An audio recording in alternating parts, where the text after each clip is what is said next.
Eu quero começar esse vídeo te fazendo uma pergunta.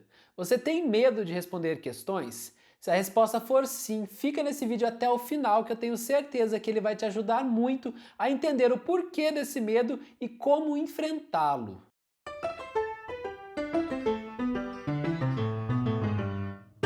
Olá, seja bem-vindo. Meu nome é Felipe, eu sou arquiteto e concurseiro e você está no Flashcards Arquitetura. E no vídeo de hoje nós vamos falar de um assunto muito importante para quem estuda para concursos, mas que pouco se fala aqui no YouTube, que é o medo de responder questões. Será que você é essa pessoa que tem medo de responder questões? A gente sabe muito bem da importância que a resolução de questões tem na rotina de um concurseiro, né? Ela serve para avaliar o que você aprendeu, serve para revisar, serve para corrigir os erros, serve para analisar o seu desempenho, né, antes de uma prova importante, que é a prova de um concurso de arquitetura. Mas, mesmo sabendo de todas essas informações, a gente não tem como controlar esse medo de resolver questões. Será que você é uma pessoa que procrastina muito na hora de resolver questões? Vamos descobrir? Você sempre adia o começo da resolução de questões porque, afinal de contas, você está estudando a matéria agora e é claro que você vai errar tudo.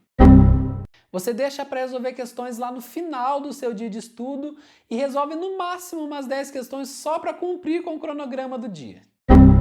Você até resolve várias questões, mas somente daquelas matérias que você tem muita confiança para não diminuir o seu percentual de acertos. E falando em percentual de acertos, quando você começa a errar a questão, você logo pula para aquela matéria que você domina muito, só para não deixar o seu desempenho cair e assim você tem a falsa sensação de que o seu desempenho foi maravilhoso naquele dia.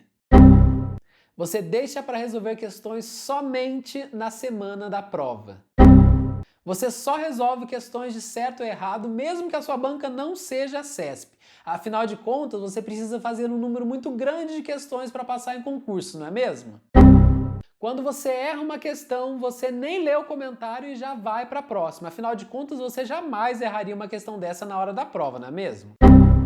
Você acredita que só a revisão já é suficiente para te fazer passar em concurso, então para que resolver questões? Se você se identificou com uma dessas situações ou com todas elas, talvez você esteja sim com medo de resolver questões. Então a gente precisa conversar porque isso é grave. Isso pode te atrapalhar na sua preparação para concurso, se é que já não está atrapalhando. Veja bem, mesmo sem te conhecer, eu posso te afirmar que você estudou em uma escola que punia o erro. Deixa eu te explicar isso melhor. Lá na sua escola, se você errasse uma questão na prova, você tirava menos nota. Você era pior que aquele aluno que tirava mais nota. E se você errasse muito, então, meu Deus, nem se fale, né? Porque daí era uma vergonha, você era burro. E dependendo da situação, até os seus pais eram chamados na escola. Isso era uma vergonha tanto para você, que tinha ido mal na prova, quanto para eles que estavam sendo chamados. Então, desde muito cedo, você aprendeu que errar era sinônimo de vergonha. Se você gaguejava na hora da leitura em voz alta, você era motivo de piada na sala e, consequentemente, ler em voz alta não era mais uma coisa que você gostaria de fazer.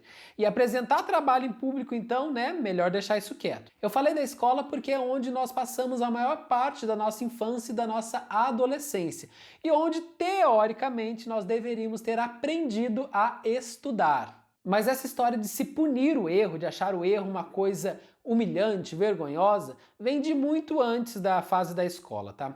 Eu li um livro uma vez chamado Desenhando com o Lado Direito do Cérebro. É um livro basicamente para pessoas que não sabem desenhar, que não nasceram com aquele dom, mas têm vontade de aprender a desenhar pelo menos o mínimo. Mas nesse livro a escritora fala uma coisa que é muito pertinente ao nosso assunto. Ela fala o seguinte: toda criança gosta de desenhar. Mas quando ela entra na fase adulta, ela começa a se desestimular a continuar desenhando. Isso acontece principalmente porque nós, adultos, começamos a falar que esse desenho é feio, que o desenho que ela faz é meio primário, e assim ela vai se desencorajando, até o ponto que não desenha mais. Então ela fica com os referenciais de desenho lá da infância e leva isso para a fase adulta. O reflexo disso é que se eu pedir para um adulto desenhar uma paisagem, muito provavelmente, na maioria dos casos, ele vai desenhar aquela casinha com a montanha, o sol, as nuvens e a árvore. Isso é certeza. Você provavelmente deve estar imaginando uma paisagem dessa na sua cabeça e tenho certeza que alguma vez você já desenhou. Se é que você mesmo não faria exatamente esse desenho se pedissem para você desenhar uma paisagem, não é mesmo?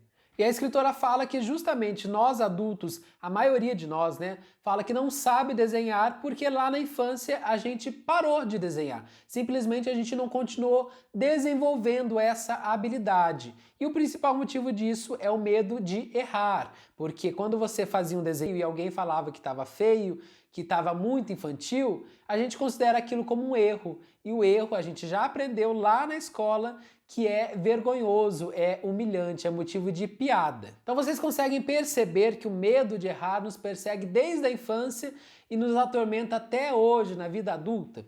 Pois bem, e quando se trata de concursos públicos, de estudar para concurso, isso é um problema. E é um problema porque basicamente concurso público é uma competição onde quem erra menos ganha, como foi na sua vida inteira. Mas ao contrário da escola, onde quando você errava você podia fazer uma recuperação e ter uma segunda chance, no concurso público não tem essa. Você errou muito, você está fora, game over, próximo concurso.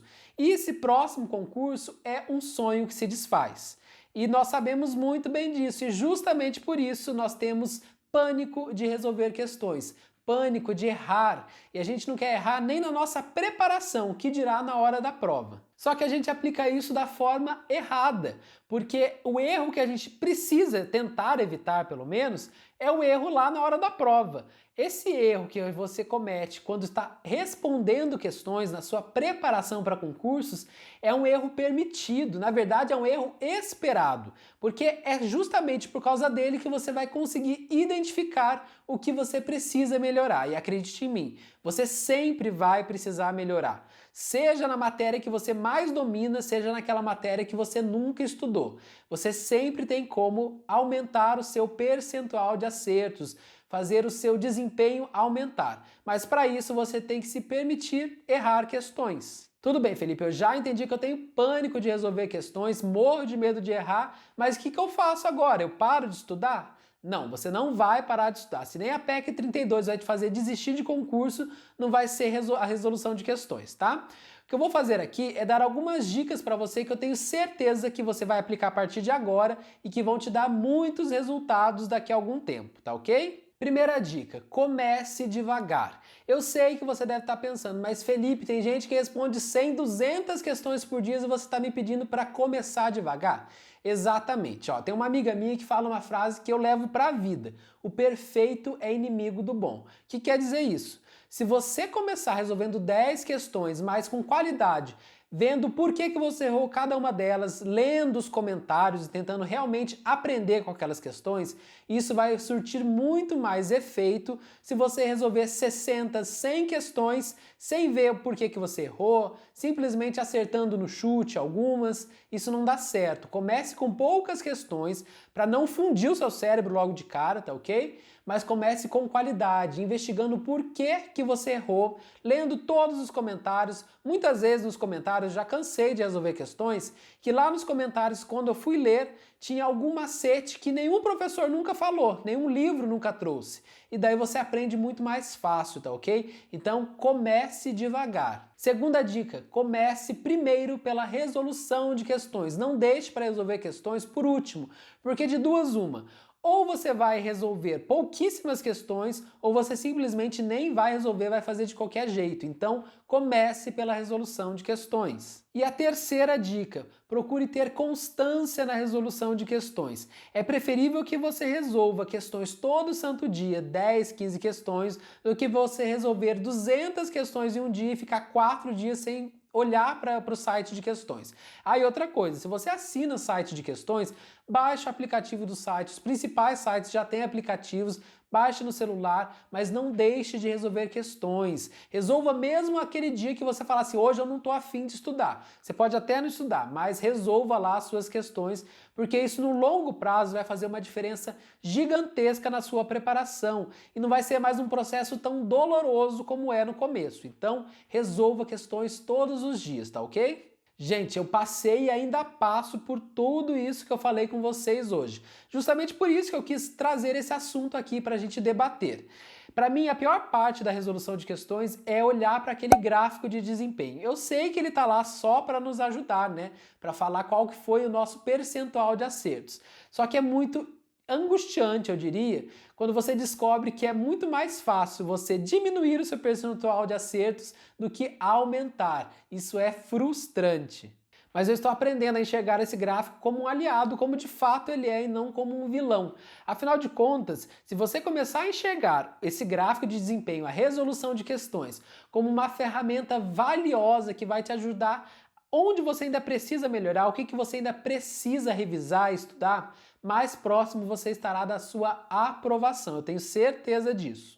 Bom, pessoal, esse foi o vídeo de hoje. Espero que vocês tenham gostado. Espero que esse vídeo tenha sido útil para você de alguma forma. Se ele foi útil, deixa o seu like aqui embaixo e se inscreva no canal se ainda não for inscrito. Eu te prometo que nem todo vídeo do canal é tão autoajuda como esse, tá ok? E até o próximo vídeo.